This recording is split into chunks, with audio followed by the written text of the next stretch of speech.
فاعوذ باللہ من الشیطان الرجیم بسم اللہ الرحمن الرحیم یا ایہا الذین آمنوا باللہ ورسولہ صدق اللہ العظیم وصدق رسولہ النبی الکریم ان اللہ وملائکتہ یصلون علی النبی یا ایہا الذین آمنوا صلوا علیہ وسلموا تسلیما اللہم صلی علی سیدنا و مولانا محمد معدن الجود والکرم وآلہ وصحبہ وبارک وسلم۔ تمام تعریفیں اللہ تبارک و تعالیٰ کے لیے، ہر قسم کے درود و سلام نبی رحمت سید عالم صلی اللہ علیہ وسلم کی ذات والا صفات کے لیے حمد و صلوات کے بعد، عزیز دوستو، اسلام ایک نظریے کا نام ہے، ایک سوچ کا نام ہے۔ اسلام ایک فکر ہے، عقیدہ ہے۔ اسلام ایک نظریہ دیتا ہے اور وہ نظریہ جو انسان کو بدل دیتا ہے۔ انسان کی زندگی میں عمل سے زیادہ اس کی سوچ کا دار و مدار ہوتا ہے۔ اسی سوچ اور فکر کا دوسرا نام عقیدہ ہے۔ اس آدمی کی یہ سوچ بن جاتی ہے کہ میں نے پیسہ ناجائز طریقے سے حاصل کرنا ہے، تو پھر اس ایک سوچ کی بنیاد پر ہی وہ قتل کرتا ہے، وہ جھوٹ بولتا ہے، وہ بددیانتی کرتا ہے۔ تو دراصل اس کے پیچھے یہ جو نظریہ تھا پیسہ جمع کرنے کا، ہر صورت ہر طریقے امیر ہونے کا، اس سوچ نے اسے گناہگار بنایا۔ اسلام نظریے کا نام ہے۔ قرآن مجید میں اللہ فرماتے ہیں لیس البر ان تولوا وجوہکم قبل المشرق والمغرب ولکن البر من آمن باللہ وبالیوم الآخر۔ فرمایا نیکی یہ نہیں کہ تم اپنا منہ مشرق کی طرف کر لو یا مغرب کی طرف کر لو۔ رخ بدلنے کا نام نیکی نہیں، ولکن البر من آمن باللہ، بلکہ نیکی تو یہ ہے کہ تم صحیح طریقے سے اپنے رب پر ایمان لاؤ، ایماندار بنو۔ نیکی ایماندار ہونا ہے، رخ بدلنے کا نام نیکی تھوڑی ہے۔ ہمارے ہاں سوچوں کا جو زاویہ نظر ہے، اگر میں ایک جملے میں بات سمیٹنا چاہوں تو یوں کہوں گا کہ ہم اعمال کے نیک تو ہیں پر نظریے کے نیک نہیں۔ کبھی کبھی نمازی ہو جاتے ہیں، قرآن پاک کھول لیتے ہیں، لیکن ہمارا دل نمازی ہونا چاہیے، ہماری روح نمازی ہونی چاہیے۔ اقبال کہنے لگے یہ ذکر نیم شبی، یہ مراقبے، یہ سرور، تیری خودی کے اگر پاسبان نہیں تو کچھ بھی نہیں۔ اور خرد نے کہہ بھی دیا لا الہ الا اللہ تو کیا حاصل، دل و نگاہ اگر مسلمان نہیں تو کچھ بھی نہیں، کچھ بھی نہیں۔ جب تک انسان، قرآن پاک نے کہا یا ایھا الذین آمنوا آمنوا باللہ ورسولہ، اے ایمان والو اللہ رسول پہ ایمان لے آؤ، اے ایمان والو ایمان لے آؤ، ایمان والو ایمان والو ایمان لے آؤ۔ کیا مطلب؟ کہ دعویٰ ایمان کرنے والو اپنے دل سے مسلمان ہو جاؤ، سوچ کو مسلمان کرو، اپنی زبان کو مسلمان کرو، اپنے کان کو مسلمان کرو، اپنی نظر کو مسلمان کرو، اپنی روح کو مسلمان کرو، اپنے گھر کو مسلمان کرو، اپنی سوچوں پہ اسلام کا پیرا بٹھاؤ، دیندار ہو جاؤ۔ اسلام دیکھیں نا، اسلام تو آپ کو سکون دیتا ہے۔ اگر کسی کی سوچ بن جائے کہ میں اپنے رب کے سپرد ہوں تو وہ آرام اور سکون میں آ جاتا ہے۔ 24 سال کی بیٹی کا اگر 4 سال کا بیٹا انتقال کر گیا، کسی نے جا کے کہا کہ بڑا ہی افسوس ہوا ہے تیرے بچے کا، تو ایمان نے اسے کتنا مضبوط کر دیا ہے۔ وہ کہتی ہے نہیں، اللہ کی فصل ہے، پکی کاٹ لے تب بھی ٹھیک ہے، کچی کاٹ لے تب بھی ٹھیک ہے۔ اب یہ جو نظریہ ہے اس نے اسے جوان کر دیا ہے، مضبوط کر دیا ہے، توانا کر دیا۔ اس نے اس کے اندر ایک تبدیلی، اسلام سوچ کی تبدیلی کا نام ہے۔ اگر نظر بھی میلی رہے، زبان بھی گالی سے غیبت سے بھرپور رہے، دلوں میں حسد رہے، کینہ رہے، عداوت رہے، تو پھر من کے میلے اگر تن اجلا کر بھی لیں تو لوگوں کی نظر میں تو شاید وہ بن سنور جائیں، لیکن میرے نبی پاک نے فرمایا رب تو جب بھی دیکھتا ہے تیرا دل ہی دیکھتا ہے۔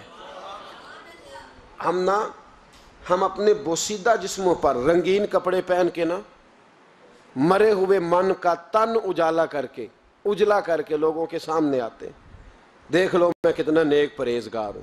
او بھائی، نیکی اور پرہیزگاری کا تعلق دنیا داروں کے ساتھ نہیں ہے، نیکی اور پرہیزگاری کا تعلق اللہ رسول کے ساتھ۔ تو بتا تیرا رب رسول کے ساتھ وہ رشتہ کتنا مضبوط ہے۔ حضرت بایزید بستامی رحمۃ اللہ علیہ کا زمانہ مبارکہ تھا، تو ایک یہودی اور مسلمان کا دوستانہ تھا۔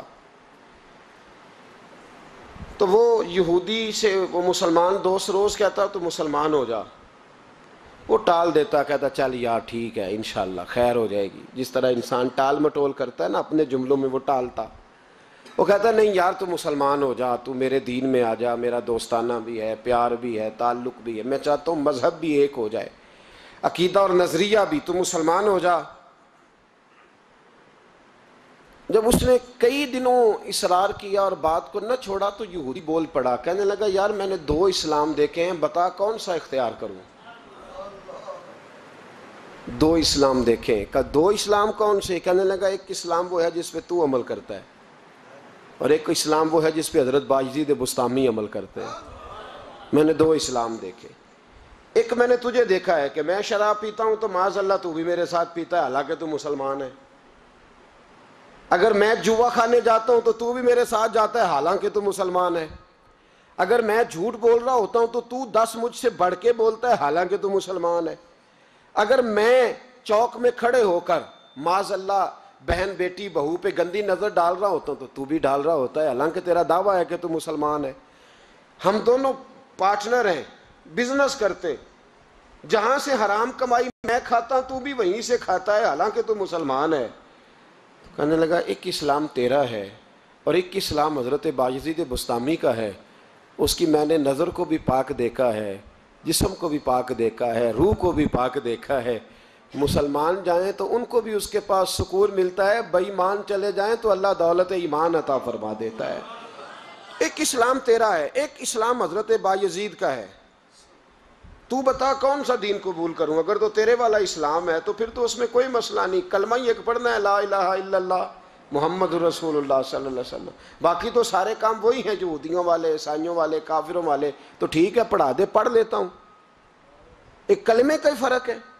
اور اگر اسلام وہ ہے جو حضرت بایزید کا ہے تو پھر تو نہ میرے ساتھ گفتگو کر، پر حضرت بایزید کو کہہ مجھے آ کے کہیں، اس لیے کہ اگر اسلام وہ ہے جس کی حضرت بایزید جس پر عمل کرتے ہیں تو میں کل بھی کلمہ پڑھنے کو تیار ہوں، میں آج بھی کلمہ پڑھنے کو تیار۔ مسئلہ یہ بن گیا ہے کہ ہم بڑے تگڑے مسلمان ہیں، تگڑے، لیکن حال یہ ہے کہ رمضان میں جب سموسے بکتے ہیں نا، جو رمضان میں بھی سموسے بکتے ہیں، جس نے روزے رکھا ہوا ہے دکاندار نے، وہ بھی گندے تیل میں سموسے نکال رہا ہے، گندے تیل۔ رمضان المبارک میں بھی جو پکوڑے بیچ رہا ہے نا، تو اس نے وہ والا بیسن خریدا ہے جو سب سے سستا ملتا ہے مسلمان۔ یہ نہیں سب اس کو کوئی بندہ کہہ دے تو مسلمان نہیں، تو گریبان سے پکڑ لے گا، گرا لے گا۔ جو چوک میں کھڑا ہے نا، چوک میں بچیوں کے اسکول سے چھٹی ہوئی ہے، کالج سے چھٹی ہوئی ہے، تو جو چوک میں کھڑا ہے اگر آپ اسے بے ایمان کہیں گے تو وہ آپ کو لٹا کے ڈنڈوں سے مارے گا، حالانکہ کھڑا چوک میں ہے، تاڑ رہا ہے مسلمانوں کی بہو بیٹی کو۔ پر آپ بات کریں، وہ کہے گا سب سے بڑا مسلمان میں ہوں، تو کیا ہوتا ہے؟ ہمارے حکمران کہتے ہیں مولانا آپ ہم پہ فتویٰ دیتے ہیں۔ ایک بولتا ہے، کہتا ہے میرے گھر میں تو خانہ کعبے کا غلاف پڑا ہوا ہے، ایک کہتا ہے میرے پاس تو مسجد نبوی شریف میں جو صفائی ہوئی تو وہاں سے انہوں نے جو ریاض الجنہ کا قلین اٹھایا وہ میرے پاس پڑا ہے۔ ایک پاکستان کا صدر ایسا بھی گزرا ہے، کہتا ہے مجھ سے زیادہ نیک کون ہوگا، میں تو 6 دفعہ کعبے کے اندر گیا ہوں۔ یہ اعلان کرتے ہیں۔ او خدا کے بندے، کعبے کا غلاف پاس ہونا اگر ایمان کی علامت ہوتی تو کعبہ تو سارے کا سارا ابو جال کے پاس تھا۔ اگر مسجد نبوی کا قلین پاس ہونا علامت ایمان ہے تو عبداللہ بن ابی سلول جو منافقوں کا سردار تھا وہ تو 5 نمازیں نبی پاک کے پیچھے پڑھتا تھا، تو رہتا ہی ریاض الجنہ میں تھا۔ اور اگر خانہ کعبہ کے اندر جانا ایمان کی علامت ہے تو 360 بت تو بڑا زمانہ رہے ہی اندر ہیں، باہر آئے ہی نہیں۔ تو کس قسم کا فلسفہ ہے ہمارا؟ ہم کس قسم کا انداز رکھتے ہیں؟ بھائی اسلام یہ ہے کہ تیرے اندر تبدیلی آئے، اسلام یہ ہے کہ تو کسی کو حقیر نہ جانے، اسلام یہ ہے کہ پھر صہیب اور بلال اور عمر ایک صف میں کھڑے نظر آئیں، اسلام یہ ہے کہ حضرت سیدنا ربیعہ بن کعب رضی اللہ تعالیٰ عنہ، کالا رنگ، موٹے ہونٹ، چپٹی ناک. حضرت ربیعہ بن کعب رضی اللہ تعالیٰ عنہ، بڑا خاندان نہیں، بڑی برادری نہیں، پڑھے لکھے نہیں، لیکن پھر اسلام اس کا نام ہے کہ نبی پاک کی وہ غلامی کریں، اور حضور ان سے کہہ دیں کہ جاؤ فلانے سردار سے کہہ دو جا کے کہ میں تیری بیٹی کا نکاح اپنے اس کالے رنگ کے غلام سے کرنا چاہتا ہوں. تو وہ غلام جا کے پیغام دے تو باپ اور ماں تو مہلت مانگے سوچنے کی اور کہیں شام کو بتائیں گے، اور بیٹی بول کے کہے نہیں، یہ کفر کا دور نہیں، یہ اسلام کا دور ہے. سوچیں بدل گئی ہیں، کوئی چھوٹا نہیں، کوئی بڑا نہیں، کوئی چودھری نہیں، کوئی کمی نہیں، سارے ایک ہیں. اور بیٹی بول کے کہے ابا جی میری فکر نہ کرو، اگر نبی پاک نے کالے رنگ کے حبشی غلام کا رشتہ بھیجا ہے تو آپ مجھ پر زیادہ مہربان نہیں، میرا رسول مجھ پر زیادہ مہربان ہے. آپ مجھے بھیجیں، میں اسی کے ساتھ نکاح کروں گی. مجھے امید ہے رب رسول مجھے ضائع نہیں کر. پھر سوچیں بدل جائیں.